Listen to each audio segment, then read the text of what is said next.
वन्दितु सर्वसिद्धे ध्रुवमचर्मणमङ्गलिं पते तोचामि समयपान मिनमो सुधकेवली मणिनं नमः समय साराय स्वानुभूत्या चकासते चित्स्वभावाय भावाय सर्वभावान्तरचिते। समस्ताजी ग्रंथालय विराजमान है। श्यामा नदी का विशिष्ट कहो, इसमें अमृतचंद्र आचार्य वस्तु तत्व की व्यवस्था को फिर एक बार से कह रहे कि वस्तु तत्व की व्यवस्था समझना बहुत जरूरी है। उसे समझे बिना हमारे लिए हेय उपाधियाँ क्या है, ग्रहण करने योग्य क्या है, त्याग करने योग्य क्या है, पता नहीं चलेगा। और जैसी वस्तु वैसा समझना महत्वपूर्ण है। हम जैसा समझते वस्तु वैसी नहीं होती। तो यहाँ पे परस्पर विरुद्ध 7 युगल कहो, 14 भंग कहो, इसकी चर्चा चल रही है। थोड़ा सा आगे आगे पढ़ेंगे तो ऐसा लगेगा कि बार बार वही चीज़ कह रहे कि पर द्रव्य की अपेक्षा से वैसा मानता है, उससे उसका नाश होता है। स्वद्रव्य की अपेक्षा से ऐसा मानता है, बट उसमें थीम डिफरेंस है। थीम डिफरेंस मतलब एक सूक्ष्म रूप में डिफरेंस ऐसा है कि जो तत् और अतत है ये भाव की अपेक्षा से, जो मुख्य लक्षण वाला भाव होता है उस अपेक्षा से, जो एक अनेक है एक ये प्रमाण के द्रव्य की अपेक्षा से है, और अनेक जो है गुण भेद और पर्याय भेद की अपेक्षा से। सत और असत जो है सत्ता की अपेक्षा से, अस्तित्व की अपेक्षा से है, और नित्य अनित्य जो है वो ध्रुवता और क्षणिकता की अपेक्षा से। ये थोड़ा सा डिफरेंस है। अभी हम आगे का पढ़ेंगे तो ख्याल में आएगा। ऐसा लगेगा वही चीज़ तो नहीं दोहरा रहे, क्योंकि स्वद्रव्य अपेक्षा से परद्रव्य की अपेक्षा से, बट उसमें थीम डिफरेंस पड़ा हुआ है। कुछ भी करके अनेक अनेक अपेक्षा को कह के वो कह रहे हैं तुम वस्तु का निर्णय कर लो, तुम अपनी चतुष्टय का निर्णय कर लो, अपने प्रमाण का निर्णय कर लो, प्रमाण में भी मुख्य किसे करना उसका निर्णय कर लो, तुम्हारा काम हो जाएगा। तो हमने 3 भंग देखे थे। पहला जो तत्व वाला है उसमें ये जीव क्या करता है, पर द्रव्य से मुझे ज्ञान होता है ऐसा मानता है, तो उसमें उसकी वो भूल है। दूसरा अतत तत्व में वो ऐसा मानता है कि मैं ही पर द्रव्य में हूँ, मतलब रसगंध वर्ण ही मैं हूँ। वो भाव दूसरे द्रव्य के, बट ये उसे अपने भाव मान लेता है। तो कहते वो अतत भाव है, तुम्हारा भाव नहीं, तुम्हारा भाव तो ज्ञान मात्र है। ये तत्व और अतत का देखा था। फिर एक में हमने देखा था ये खंड खंड अनुभव करता है। एक्चुअली भले ही माइक का ज्ञान करो या मोबाइल का ज्ञान करो या दरवाजे का ज्ञान करो, ज्ञान तो ज्ञान ही। ये क्या करता है, माइक के ज्ञान को भिन्न मानता है और मोबाइल के ज्ञान को भिन्न मानता है। वो बोलते हैं दोनों ज्ञानी। तुम माइक की अपेक्षा से, गे की अपेक्षा से देखोगे तो ये गे अलग है, ये गे अलग है, तो ज्ञान में भेद पड़ जाएंगे, गेयता आ जाएगी, खंडितपना आ जाएगा। बोलते तुम खंडितपना मत देखो, तुम अखंडपना देखो। अखंडपना तुम्हें शांति देगा। तो तुम्हारे पास में एक ज्ञान का अखंडपना भी पड़ा है। तो वो थोड़ी सी खंडित और अखंडित चर्चा हुई थी। देखिए 731 नंबर पेज पे अभी अनेक की अपेक्षा से क्या कह रहे, पहली लाइन, और जब ज्ञान मात्र भाव एक ज्ञान आकार का ग्रहण करने के लिए अनेक ज्ञाकारों के त्याग द्वारा अपना नाश करता है, अर्थात ज्ञान में जो अनेक ज्ञों के आकार आते हैं उनका त्याग करके अपने को नष्ट करता है, तब उस ज्ञान मात्र भाव का पर्यायों से अनेकत्व प्रकाशित करता हुआ अनेकांति उसे अपना नाश नहीं करने देता है। कोई प्रयास करेगा क्या कहना चाह रहे हैं आप? इसमें भाषा कठिन है। देखो ये सिंपल ये कहना चाह रहे हैं, हम अगर मोक्ष मार्ग प्रकाशक किसी को समझ मिला अभी लेंगे तो बहुत कॉम्प्लिकेटेड हो जाएगा। पहले ये कठिन है और हो जाएगा। 5वें अधिकार में टोडरमल जी साहब ने 131 number page, 123 number page, 125 number page और 134 नंबर पेज, ये 3-4 पेन आप रेफर करोगे कहीं पे सांख्य मत की चर्चा है, कहीं पे नैयायिक की चर्चा है, कहीं पे वैशेषिक की चर्चा है। वो मोक्ष को क्या मानते हैं? तो मोक्ष में ऐसा मानते हैं ये बुद्धि आदि सबका नाश हो जाए, मतलब ये बुद्धि आदि में सब जानने में आता है, इसका नाश हो जाए तो मुझे वो परम तत्व मिलेगा। बोलते ये गड़बड़ है, क्योंकि ज्ञान का जो परिणमन है, ये आकारों को जानने का जो काम है वो पर्याय में चलता ही रहेगा, क्योंकि वस्तु में मात्र ध्रुवता नहीं, पर्याय भी, क्योंकि मात्र मोक्ष अवस्था को आप सबका अभाव होकर एक को ही ग्रहण करने का भाव करोगे तो कुटस्थ हो जाएगा, वस्तु कुटस्थ हो जाएगी, अपरिणामी हो जाएगी। बट वस्तु अपरिणामी और परिणामी दोनों साथ में, परिणामी मतलब उत्पादवय भेद रूपता और अपरिणामी मतलब ध्रुवता, तो ये दोनों वस्तु में पड़े। ये क्या करना चाह रहा है, ये ज्ञान आकार को ग्रहण करने के लिए, कौन से एक ज्ञान आकार को ग्रहण करने के लिए अनेक ज्ञान आकार का, बोलते ये ज्ञेय जानने में आते ना, इसलिए मैं दुखी हूँ, इसलिए मुझे राग द्वेष होता है, ये ज्ञेय जानने में नहीं आए तो मैं सुखी हो जाऊँ, ऐसा ये मानता है। ये इसकी गड़बड़ वाला चक्कर है। तो इसलिए क्या करना चाहता है, ज्ञेय आकार का त्याग करता है। बोले मैं ज्ञेय आकार को त्याग कर दूंगा, ज्ञेय को जानना मेरा बंद हो जाए। ज्ञेय कहाँ जानने में आ रहा है? ज्ञान की पर्याय, जैसे ये माइक भी जानने में आ रहा है, मोबाइल भी जानने में आ रहा है, दरवाजा भी, ये ज्ञान में जानने में आ रहा है। ये इन ज्ञेय आकारों को त्याग करना चाहता है। वैसा होगा नहीं, ये ऐसा एकांती मानता है। बोलते ऐसा हो जाएगा तो मेरा मोक्ष हो जाएगा, एक ज्ञान आकार को मैं ग्रहण कर लूंगा। बोलते ऐसा होगा नहीं और आवश्यकता भी नहीं, वस्तु स्वरूप से आवश्यकता नहीं और पॉसिबल भी नहीं। फिर से पढ़ते देखो, जब वह ज्ञान मात्र भाव आत्मा एक ज्ञान आकार का ग्रहण करने के लिए, मुझे एक को ही ग्रहण करना है, एक मतलब पूरा वस्तु अखंड ध्रुव, उसके लिए अनेक ज्ञेय आकारों के त्याग द्वारा, बाकी की जो ज्ञेय आकार है वो मेरे को छोड़ देंगे, वो जानूंगा तो मेरा, अभी इन्होंने क्या कर दिया, एकांत कर दिया है। तो यहाँ पे अनेक ज्ञेय आकारों के त्याग द्वारा मतलब पर्याय का ही त्याग करना चाहता है, उत्पादवय का ही त्याग करना चाहता है। बट वस्तु तत्व कहता है ऐसा पॉसिबल नहीं, क्योंकि उत्पादवय होता आ रहा है, हो रहा है, होता रहे, सिद्धों के भी उत्पादवय होता है। पंचाष्टिकाय आदि में पढ़ लेना चाहिए, स्पष्ट रूप से ये सब जानकारी वहां पे आई हुई। तो अनेक ज्ञाकारों के त्याग द्वारा अपना नाश करता है, मतलब अपनी वस्तु में ज्ञेय आकारों को जानने की स्वभाव से सामर्थ्य पड़ी हुई है और उसका नाश करने का भाव करके, ज्ञेय आकारों का त्याग करने का भाव करके ये अपना नाश करता है। अर्थात ज्ञान में जो अनेक ज्ञेयों के आकार आते हैं उनका त्याग करके, अपने को नष्ट, उनका त्याग करके मैं मुक्त हो जाऊंगा, बस ये ऐसा मानता है। ये ज्ञेय आकार जानने में नहीं आएंगे तो मैं सुखी हो जाऊंगा, तो मुझे मुक्त हो जाएगा। बोलते ऐसा नहीं, उसका करके तो तेरा नाश कर देगा, तो जड़ बन जाएगा, क्योंकि ज्ञेय आकार को जानना ये तेरा चैतन्यत्व का लक्षण है, ज्ञान का लक्षण है।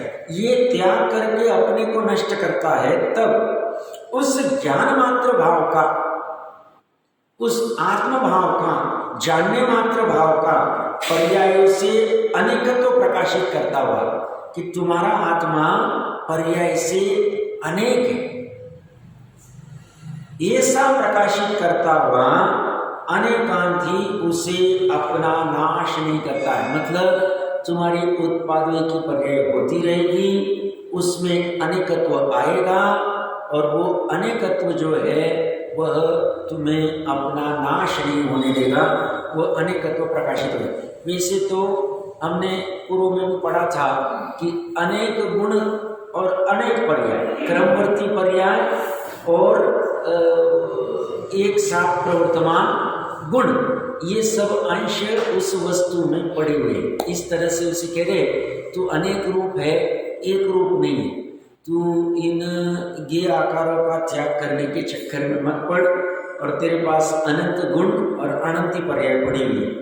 यहाँ तक किसी को प्रश्न थोड़ा थोड़ा कठिन रहेगा, बट मैं फिर भी बीच में पूछ लूँगा, कुछ रहेगा तो और विस्तार कर लेंगे।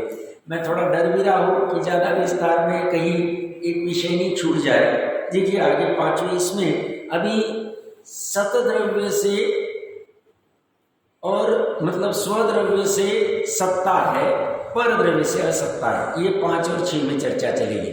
यहाँ द्रव्य अपेक्षा से बात चलेगी और क्षेत्र अपेक्षा से आगे का युगल आएगा, फिर काल अपेक्षा से आएगा, फिर भाव अपेक्षा से आएगा। देखिए क्षेत्र में द्रव्य में क्या कहते हैं, जब ये ज्ञान मात्र भाव जानने में आने वाले ऐसे पर द्रव्य के परिणमन के कारण पर द्रव्य परिणमित होता है और ज्ञान मात्र भाव में वो जानने में आते हैं।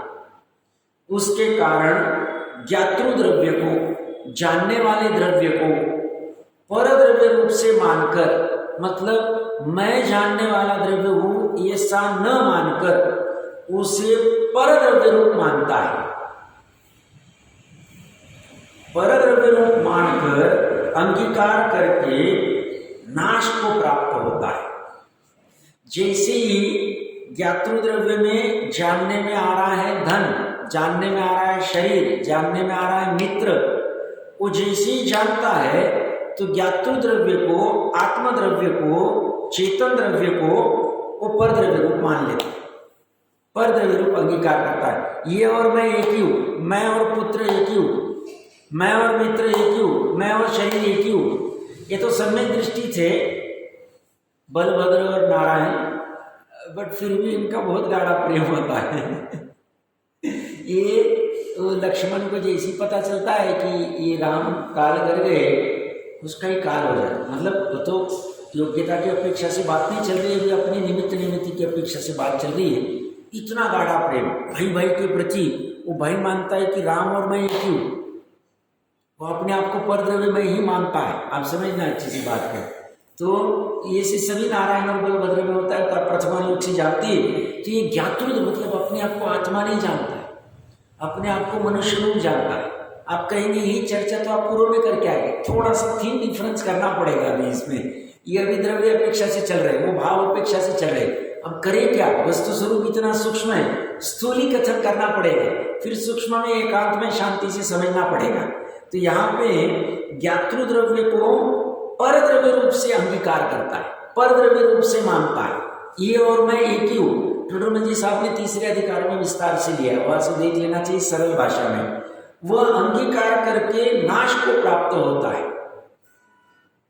तब उस ज्ञान मात्र भाव का स्वद्रव्य से सत्व प्रकाशित करता हुआ, भैया तुम्हारा स्वद्रव्य भिन्न है, ये परद्रव्य भिन्न है, परद्रव्य रूप तुम अपने आप को मानो मत, तुम्हारा अपना अलग अस्तित्व है। तुम अपने आप को धन रूप, मित्र रूप, पुत्र रूप, शरीर रूप, मनुष्य रूप, पिता रूप मानो मत। तुम्हारा अपना चैतन्य का, ज्ञान मात्र भाव का भिन्न स्वद्रव्य से सत्व है। वो सत्व प्रकाशित करेगा स्यादवाद, अनेकांतवाद। स्यादवादी प्रकाशित करता है अनेकांत तो वस्तु का स्वरूप है, तो वह प्रकाशित करता हुआ अनेकांती उसे जिलाता है। जिलाता मतलब मरने नहीं देता है, नाश नहीं होने देता है। उसे कहते तू घबराता क्यों है, तेरा नाश नहीं होगा। तू परद्रव्य रूप अपने आप को अंगीकार मत कर, मान मत। तू अपने आप को चेतन रूप से मान। तू अपने आप को ये मत मान कि मैं सेठ हूं।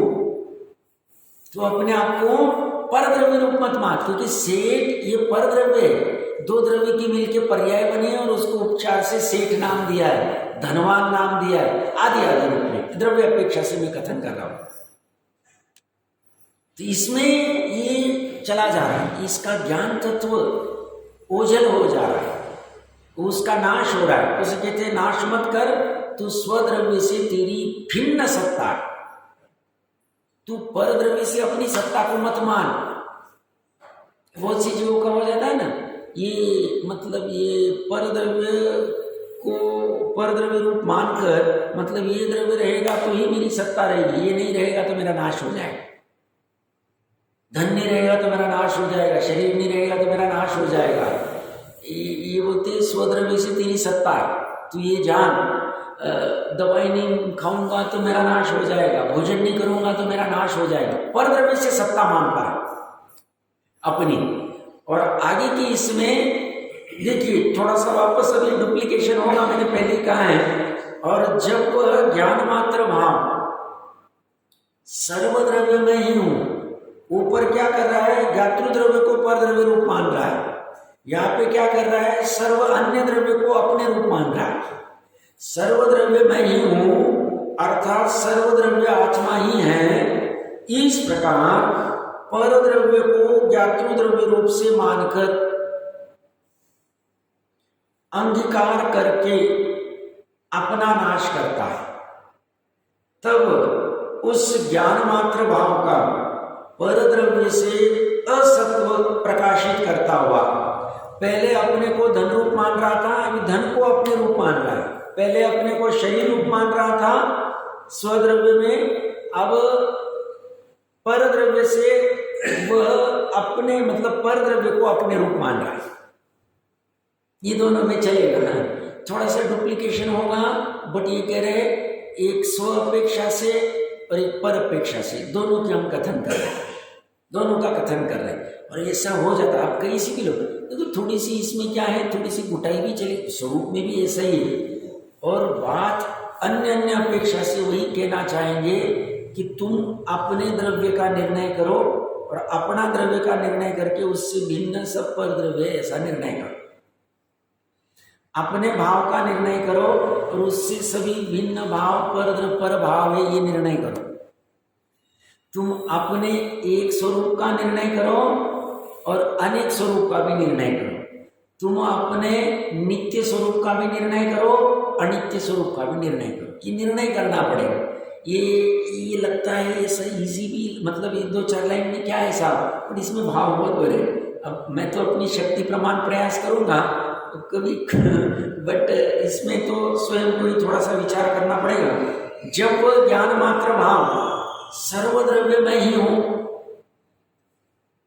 अर्थात सर्वद्रव्य आत्मा ही है, ये भी मेरा, ये भी मेरा, ये भी मेरा है। अभी थोड़े दिन पहले कोई परिचित ऐसी बात कर रहे थे, बोलते मतलब उसके ससुराल पक्ष में भी होंगे, उनके काका बाबा आदि, हम सब साधु भाई ये ऐसे, हम उनके पास जाते, वो हमारे पास आते, हमारे बिना उनका चलता नहीं, उनके बिना हमारा चलता नहीं।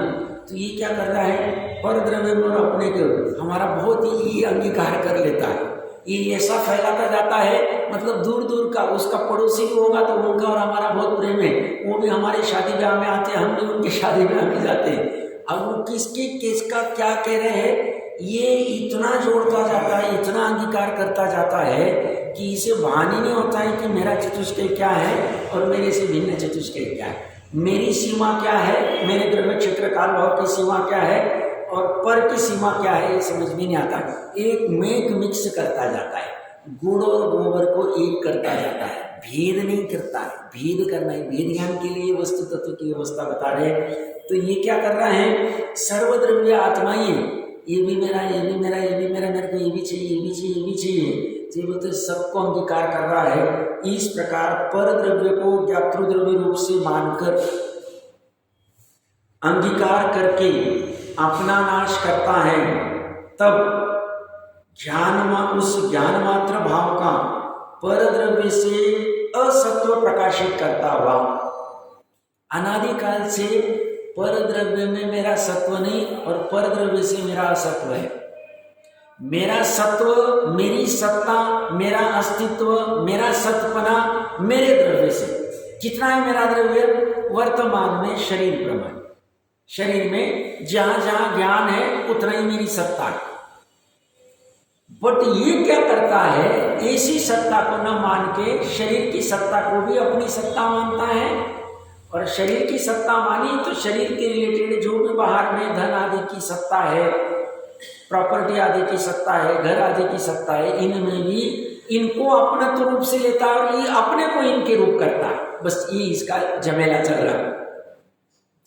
इसमें ये इसका नाश होता जा रहा है। कितना नाश हो रहा है इसका, ये 14 के 14 इसमें कहेंगे नाश हो रहा है, तुम्हारा नाश हो रहा है। क्यों, तुम वस्तु स्वरूप से तुम्हारा जितना अपनापन है उसको तुमने ओझल कर दिया, उसको तुमने तिरस्कृत कर दिया और उससे भिन्न कुछ में अपनापन खड़ा कर दिया था।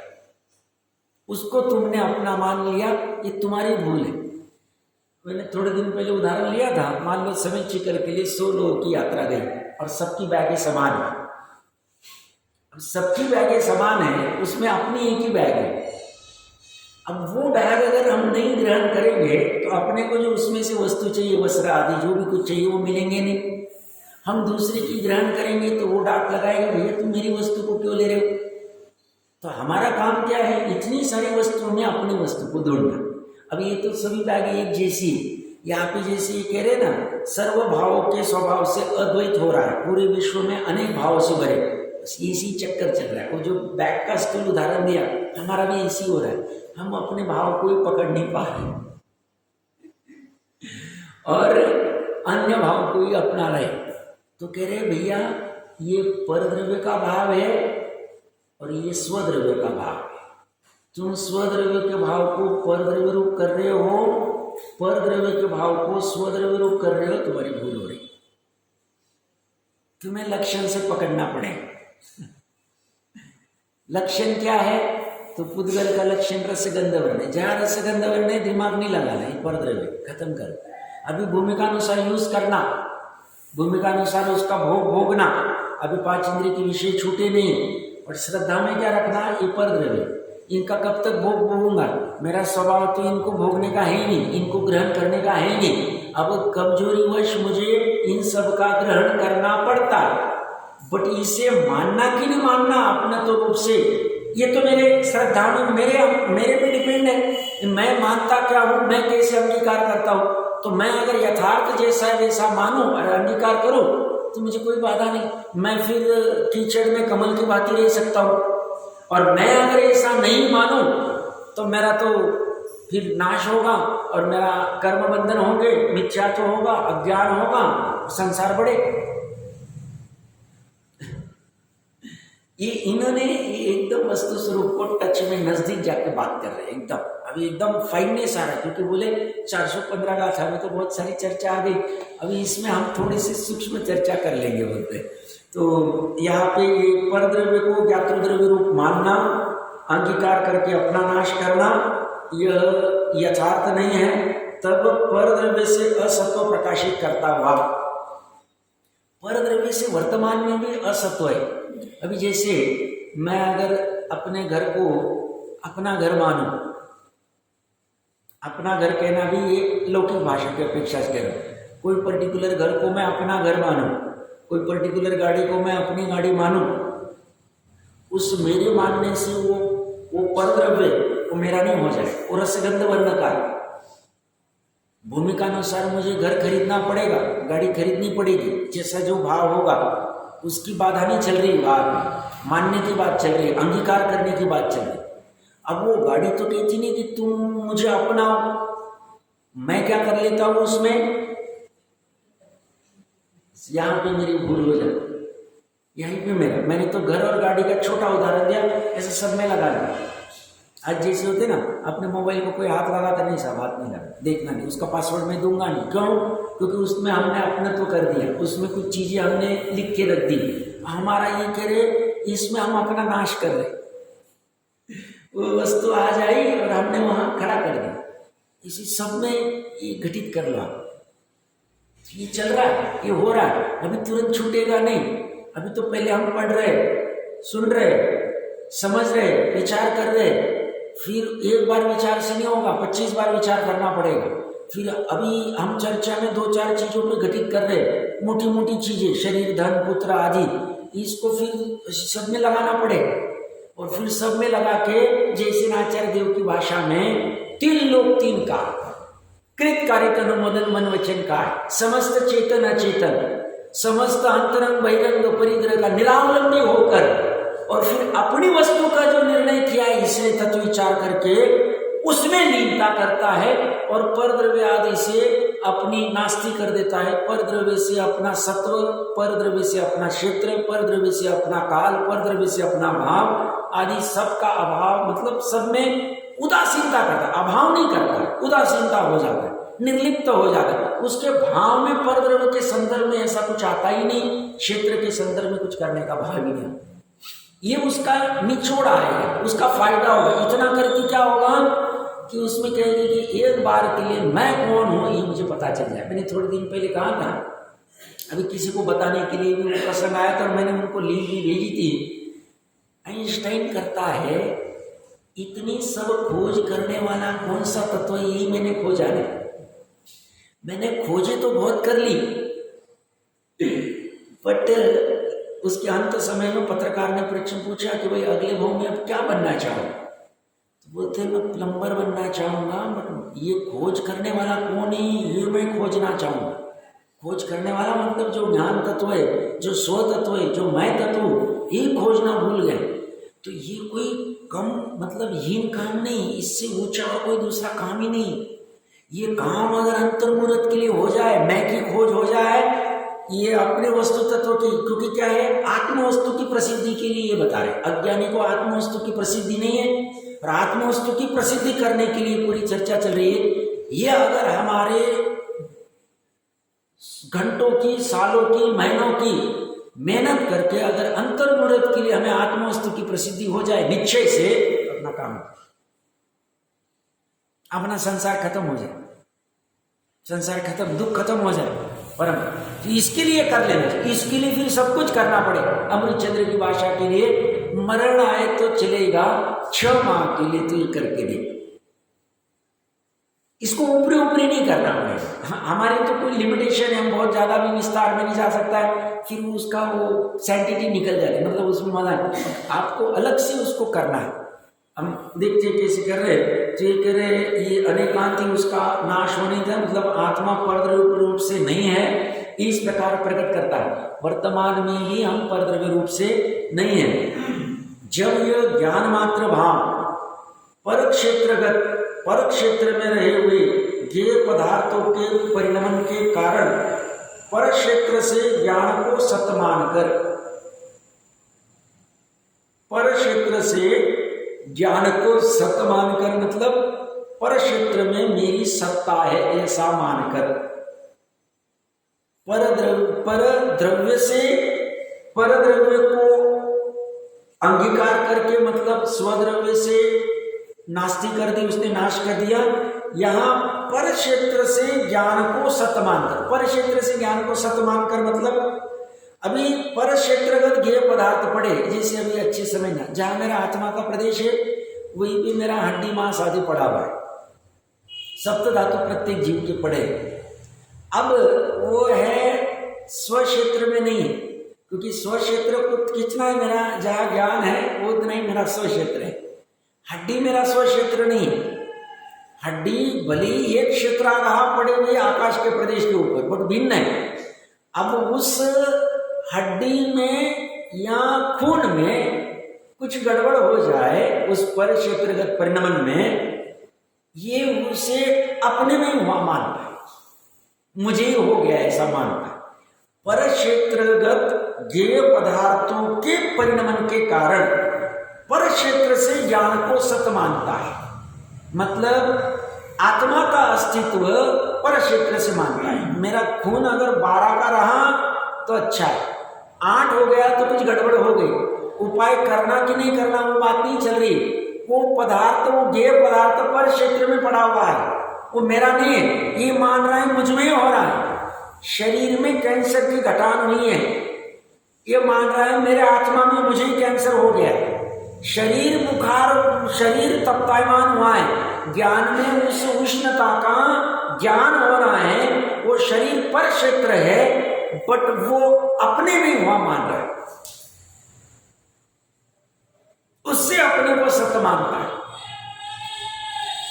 पर क्षेत्र में वो धन पड़ा हुआ है, तिजोरी में धन पड़ा हुआ है, उस ज्ञेय पदार्थ का उसका अपना परिणमन धन रूप से चलता है, और उस पर क्षेत्र से ज्ञान को सत मानता है।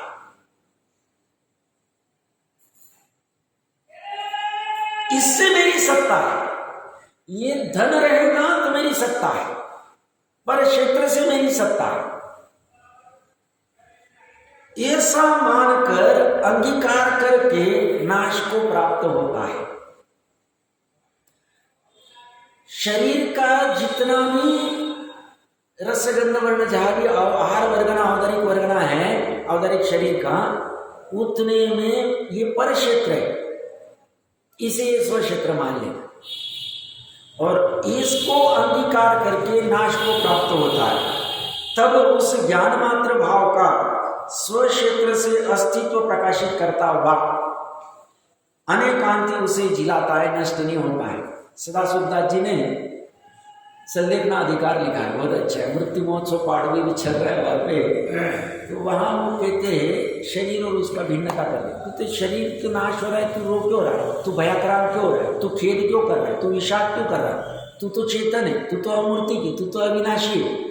शरीर तेरे लिए पर क्षेत्र है, शरीर तेरे लिए पर द्रव्य है, शरीर तेरे लिए पर काल है, शरीर तेरे लिए पर भाव है, और तू उसको स्वद्रव्य स्व क्षेत्र स्व काल भाव स्वभाव से लेगा, आर्थ ध्यान करेगा तो नरक तिर्यक में जाएगा। और उससे नहीं, तू उससे भिन्नता करके समाधि पूर्वक सम आधि या संलेखना पूर्वक सम उसको तू छोड़ेगा तो तू सहज में दिव्य शरीर प्राप्त करेगा, देवादि गति में जाएगा और फिर थोड़े काल में मुक्त हो जाएगा, मनुष्य आदि में आके जैसी प्रोसेस है उससे हो जाएगा। तू वैसी समाधि क्यों नहीं करता? तू इस शरीर के जो द्रव्य है पुद्गल वाला, वो जो क्षेत्र है उसको अपना क्यों मानता है? तू अपना अस्तित्व क्यों नष्ट कर रहा है? और इसीलिए परेशान है। इसलिए हमें लगता है ना सब, हमें कोई आसक्ति नहीं रही, कोई नहीं रही, बट घर की कोई छोटी सी वस्तु भी हम अगर निकालना चाहे तो हम कहते नहीं रहने दे, थोड़ा सा देख लेते, थोड़ा सा रहने दो, कहीं काम में आ जाए। काम में आनी नहीं, मतलब उस द्रव्य में, उसके क्षेत्र में हमारी आसक्ति पड़ी हुई। अभी भूमिका अनुसार छूटेगी नहीं, मैं ऐसा नहीं कह रहा हूँ सब पर इधर बाहर फेंक दो, सबको जला दो, वहाँ कुछ भी करना नहीं। हमें जो कुछ करना है श्रद्धा ज्ञान में करना है। हमें वो कैसे करना है? निर्णय करके करना है। निर्णय कि इसके लक्षण क्या, मेरे लक्षण क्या, ये स्वद्रव्य कि परद्रव्य, ये रसगंध वर्ण वाला है कि चेतन वाला है, ये जड़ है कि ये स्व है कि ये, ऐसा निर्णय करके करना पड़ेगा। नहीं तो ये पर क्षेत्र में पड़ा हुआ सबको अपना ही मानता है। वो टोडरमल जी साहब ने उदाहरण लिया ना, कोई पागल व्यक्ति कहीं से घोड़े हाथी आदि आते, अब देखना बहुत अच्छा लिखा है उन्होंने वहां, ये उनमें अपनापन करता है। उसे कोई कपड़े आदि पहनाता है, उसे अपना स्वरूप मानता है। कोई उसको फाड़ता है, उसे लगता है उसको ही फाड़ रहे, बस ये हालत खड़ी होगी। वो है पर क्षेत्र में, वो है पर द्रव्य में। वो किसी को पेज नंबर याद होगा तो पढ़ने योग्य है, किसी के पास है, वो मोक्ष मार्ग प्रकाशित गवर्नमेंट देंगे, बहुत अच्छा है, उसका पेज नंबर अभी याद आएगा कि नहीं। वो एग्जैक्टली यही पागलपन चल रहा है हमारा भी, एक ही दिया तो चलेगा, कोई यही पागलपन चल रहा है। ये पर नहीं तो वो वाला ग्रीन वाला दे दो ना, हाँ वो दे दो, हाँ ग्रीन वाला, मतलब वहां से फटक से मिल जाएगा। जो मिल जाएगा अपना, उसका पेज नंबर कौन से अधिकार में याद होगा किसी को तो बता सकते हैं। तीसरे अधिकार के आसपास ही होना चाहिए। मैं पढ़ के दिखाता हूँ, आप अलग से पढ़ लेना, बहुत गजब लिखा है उन्होंने। वो कहते हैं कि ये कहीं से ऊपर से आता है, हाँ मिल गया। देखो, दर्शन मोह से दुख और उससे निवृत्ति, दर्शन मोह के प्रकरण तीसरा अधिकार, पेज नंबर 50 पे देख लेना। मैं पढ़ता हूँ, अच्छे समझना। प्रथम तो दर्शन मोह के उदय से मिथ्या दर्शन होता है, और ये मिथ्या दर्शन का नाश करने के लिए स्यादवाद की शुद्धि कर रहे हैं, आत्मवस्तु की प्रसिद्धि कर रहे हैं। उसके द्वारा जैसे इसका श्रद्धान है वैसा तो पदार्थ होता नहीं। इसका क्या श्रद्धान है? ये पर वस्तु को अपना कर रहा है, अपने को पर वस्तु रूप कर रहा है, बट उससे पदार्थ वैसा होता नहीं है। जैसा पदार्थ वैसा यह मानता नहीं। मेरे ख्याल से ले लो ना, अच्छा रहेगा, प्रकरण अच्छा है, आपके सामने भी रहेगा तो पढ़ने में 10-20 ले लो, किसी को चाहिए तो, मतलब अगर सामने पढ़ना है तो, या तो ठीक है नहीं भी लिया तो। जैसा पदार्थ वैसा यह मानता नहीं है, इसलिए इसको आकुलता ही रहती है, दुख ही रहता है, और दुख ये चाहता नहीं, दुख से छूटना चाहता है, बट ये पदार्थ जैसा वैसा मानता नहीं। पदार्थ स्वद्रव्य से सत है ऐसा मानता नहीं, पर द्रव्य से असत है ऐसा मानता नहीं। स्व क्षेत्र से सत है ऐसा मानता नहीं, पर क्षेत्र से असत है ऐसा मानता नहीं, स्वद्रव्य पर स्वक्षेत्र पर क्षेत्र स्वद्रव्य कुछ भी पता नहीं है, ये बस गुण गोबर एक कर रहा है, कहीं भी कुछ करता जा रहा है। इसकी बुद्धि बहुत हीन है, स्थूल है, सूक्ष्म बुद्धि नहीं, पैनी बुद्धि नहीं है। देखिए उदाहरण दे रहे, जैसे पागल को किसी ने वस्त्र पहना दिया, अब वस्त्र एक पर द्रव्य है, वस्त्र का क्षेत्र पर क्षेत्र है, वस्त्र का काल पर काल है, वस्त्र का भाव पर भाव है, सफेदी आदि। वह पागल उस वस्त्र को अपना अंग जानकर, अपना अंग मानकर, अपना अंग अंगीकार करके, यहां मानकर अंगीकार कह रहे, यहां जानकर कह रहे, चलेगा, क्योंकि जानने की अपेक्षा से टोडरमल साहब ने पूरा कर लिया। उस वस्त्र को, उस पर द्रव्य को अपना अंग मानकर, जानकर अपने को और वस्त्र को एक मानता है। मतलब वस्त्र कोई अपना मानता है, अपने कोई वस्त्र मान लेता है। वह वस्त्र पहनाने वाले के अधीन होने से कभी वह फाड़ता है। वस्त्र जो पहना रहा है, उस पागल को हॉस्पिटल में जो भी उसका नर्स डॉक्टर होंगे, वो उसको उसके अधीन हो, वह कभी फाड़ता है, कभी उस वस्त्र को फाड़ता है, कभी जोड़ता है, कभी खोसता है, कभी नया पहनाता है, तो पुराना निकाल देगा, नया पहना इत्यादि चरित्र करता है। कौन करता है? वो वस्त्र पहनाने वाला। वह पागल उसे अपने अधीन मानता है, वो है दूसरे के अधीन। वो पहनाने वाला मतलब द्रव्य कर्म, वस्त्र मतलब नौकर्म, और ये पागल मतलब भाव कर्म, इसका पागल कर्म। अच्छे समझना है। अब वो द्रव्य कर्म के अधीन बदलता जाता है, नौकर्म की अवस्था। ये पागल क्या मानता है? ये मेरे अधीन, ये मानता है। वह पागल उसे अपने अधीन मानता है, उसकी पराधीन क्रिया होती, उसकी क्रिया उस वस्त्र पहनाने वाले के अधीन, उस द्रव्य कर्म के अधीन नौकर्म की अवस्था है। असाता वेदनीय कर्म का वहां शरीर में रोग उत्पन्न हो गया, साता का उदय वहां शरीर निरोगी हो गया, असाता का उदय हो गया पार प्रतिकूलता होगी, दुकान में आग लग गई। असाता वेदनीय का उदय वहां, और कोई शत्रु अपना नाश करने आ गया। अब ये क्या है, किसके अधीन है? द्रव्य कर्म और नौकर्म का खेल चल रहा है यहाँ पे, आघाती कर्म में। इसे ये समझता नहीं। कौन है? अज्ञानी पागल है, इसने वस्तु स्वरूप का निर्णय नहीं किया, स्वद्रव्य पर द्रव्य का बराबर भेद ज्ञान नहीं किया। तो ये क्या करता है? वह पागल उसे अपने अधीन मानता है, उस पर वस्तु को। उसकी पराधीन क्रिया होती है, उस वस्तु की क्रिया पराधीन है, उसकी क्रिया उस व्यक्ति पे डिपेंड है, पहनाने वाले पे। यहाँ पे अपने प्रकरण में द्रव्य कर्म निमित्त है उस क्रिया के लिए, नौ कर्म के क्रिया के लिए। उससे वह महाखेद खिन्न होता है। यहाँ पे वो कह रहे उससे उसका नाश होता है, या खेद खिन्न कह रहे उसका नाश होता है, उससे उसका नाश होता है, महाखेद खिन्न होता है, आकुलित होता है, दुखी होता है, सब एक ही मान, और कोई कारण नहीं होने। उसी प्रकार सिद्धांत में गणित कर रहा है। इस जीव को, इस अज्ञानी जीव को कर्म उदय ने, द्रव्य कर्म ने शरीर संबंध कराया है, पर द्रव्य का संबंध कराया, पर क्षेत्र का संबंध कराया।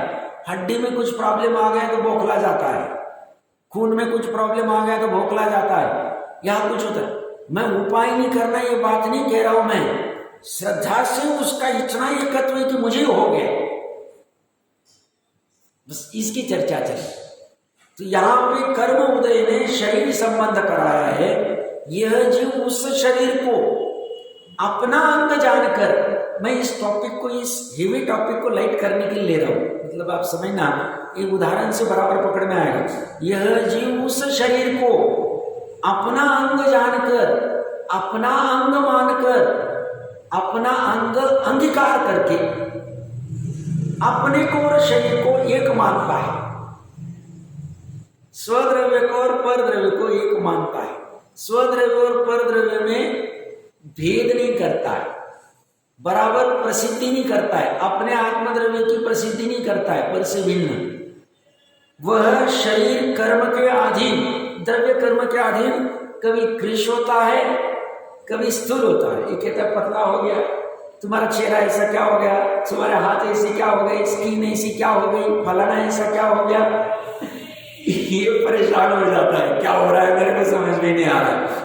कभी स्थूल होता है, कभी मोटा हो जाता है, पता नहीं मैं 2 ही रोटी खाता हूँ, मैं मोटा क्यों बनते जा रहा हूँ, इसे समझ में नहीं आता है। द्रव्य कर्म वहां निमित्त है, वो भी अघाती कर्म। कभी नवीन उत्पन्न होता है, नया जन्म आदि होता है, इत्यादि चरित्र होते मतलब इत्यादि परिणमन होते। यह जीव उसे अपने अधीन मानता है, उसकी पराधीन क्रिया होती शरीर की, उससे महाखेद खिन्न होता है। ये दर्शन मोह की वस्तु स्थिति है। उससे महाखेद खिन्न होता है, नाश होता है, दुखी होता है, आकुलित होता है, सब एक ही मान लीजिए। अब आगे क्या करें, ये हो गए शरीर का। शरीर एक पर द्रव्य ले लिया, पर क्षेत्र, पर काल, पर भाव आ गया। अभी बाहर में घोड़ा आदि आ रहे हैं, गाड़ी आदि आ रहे हैं, अभी देख रहा चेतन अचेतन बाहर के, शरीर के बाहर के। तथा जैसे जहां वो पागल ठहरा था वहां मनुष्य चेतन, घोड़ा चेतन, धन आदि अचेतन कहीं से आकर उतरे, वह पागल उन्हें अपना जानता है। वो उतरे मतलब अपनी अपनी योग्यता से परिणमन करके आ गए, कहीं से किसी ने आके वहां रख दिया, कुछ भी किया होगा। वह पागल उन्हें अपना जानता है, अपना जानकर नाश करता है। वे तो उन्हीं के अधीन कोई आते, पेड़ के ऊपर पंछी अड्डा करने लगे आते चले जाते, उन्हीं के अधीन कोई आते हैं, कोई जाते हैं, कोई अनेक अवस्था रूप परिणमन करते हैं, उनकी अवस्था बदलती रहती। जैसे मित्र को बुखार हो गया, ये दुखी हो गया, राम को कुछ हो गया, लक्ष्मण परेशान हो रहा।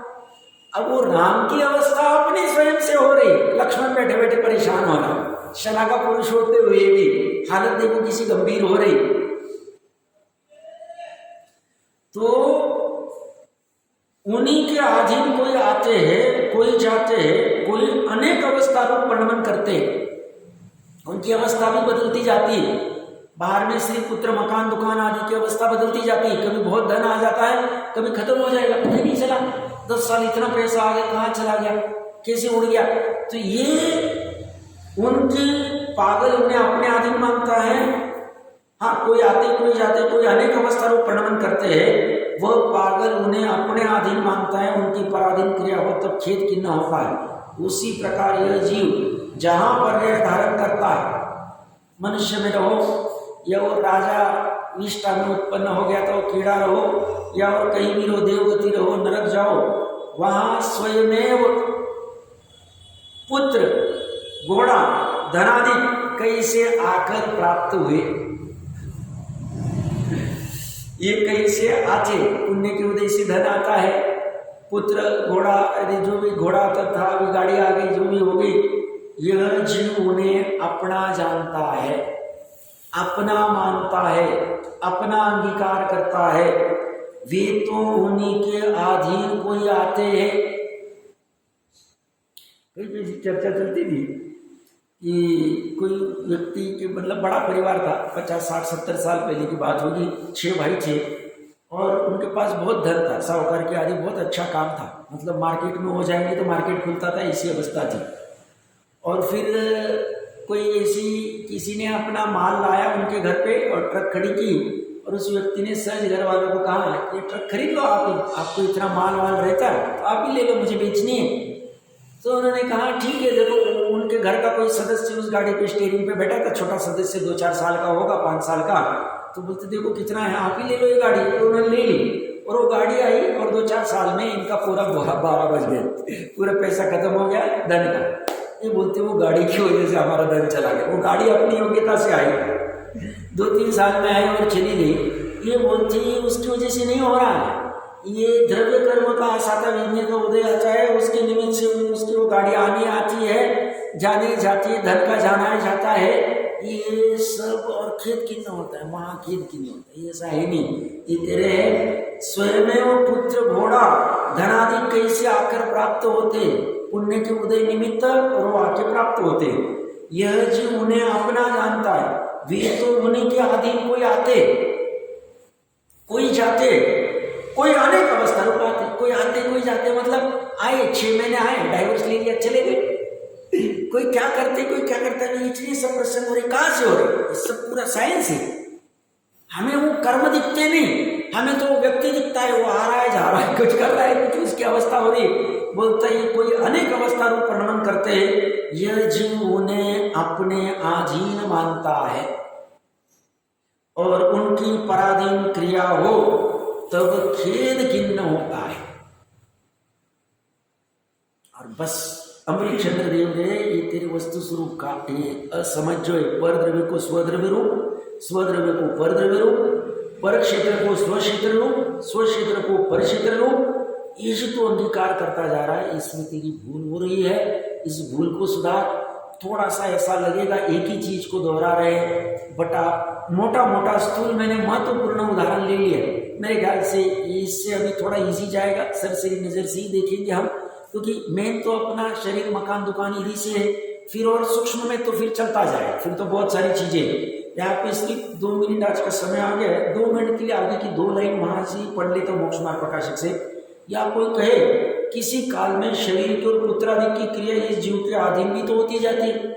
इसने पुत्र कहा मेरे को पानी लाके दे, देखो मेरे को पानी लाके दिया, मेरे अधीन है। मैंने कहा यार 2 घंटे खड़े रहे ना, खड़ा रह गया, तो कहते देखो मेरे अधीन है, मेरे आगे जाता नहीं। तो ये क्या करता है, बोलते तब तो ये सुखी होगा। अरे बोलते उसका वैसा परिणमन होना है और इसे ऐसा भ्रम हो जाता है कि मेरे अधीन, इससे और महाखेद कितना हो, ये समझता है नहीं। ये कहते हैं शरीर आदि के भवितव्य की, शरीर आदि के भवितव्य की मतलब ऐसे होनार की, उस पुत्र के वहां खड़े रहने की, धन की रहने की और जीव की इच्छा की विधि मिले। मेरी इच्छा है कि मेरे तिजोरी में हर समय करोड़ों रुपए का धन पड़ा रहे, अब उसकी वैसी भवितव्यता, मैं निमित्त रूप में मेरा पुण्य का उदय और मेरी इच्छा, ये तीनों मिल गए तो मैं कहता देखो मैंने ये धन को जमा करके रखा मेरे। अब मेरे पाप का उदय आता है, धन चला जाता है, मुझे समझ नहीं आता, पता नहीं कहाँ चला गया। मैंने तो सब बहुत प्रयास किया, जाएगा क्या होता है, उसकी योग्यता से वहां पड़ा हुआ था। ऐसे शरीर आदि सबका है, शरीर में जब तक इसका पुण्य का उदय रहता है रोग नहीं होती, एक भी दवाई नहीं, मैंने मेंटेन किया इसे। मैं एक्सरसाइज करता हूं, मैं प्राणायाम करता हूं, मैं फलाना करता हूं, मैं नहीं करता इसकी बात नहीं कर रहा हूं, पर द्रव्य के कर्तापने की बात चल रही है। उसके उसमें अपना जो अहम बना है, तो ये कहता देखो नहीं हुआ तो 50 साल तक पुण्य का उदय ये दवाई नहीं खाई। और जैसी 70 का 75 का 65 का 55 का होता है, हर एक साल में टेस्टिंग करने चला जाता है, हर साल में पता नहीं क्या हो रहा है, जी घबरा रहा है, कभी ऐसा हुआ नहीं था, मैंने तो इतना फिटनेस रखा था, इतना स्विमिंग करता था, इतना वॉकिंग करता था, इतना प्राणायाम करता। अरे भैया वो तो निमित्त नैमित्तिक संबंध तब तक चल रहा था, उसकी वैसी योग्यता थी परिणमन करने की, तू उसका कर्ता मान रहा है, तू पागलपन कर रहा है। और पागलपन दूर करना है तो वस्तु तत्व की व्यवस्था को समझ, शायद बात से समझ, ये वस्तु तत्व में कैसा पड़ा हुआ है ये समझना बहुत जरूरी है। तो यहाँ से वो प्रकरण पढ़ लेना, लगभग इसी के संदर्भ में है। कल और बाकी का आज की चर्चा करते हैं।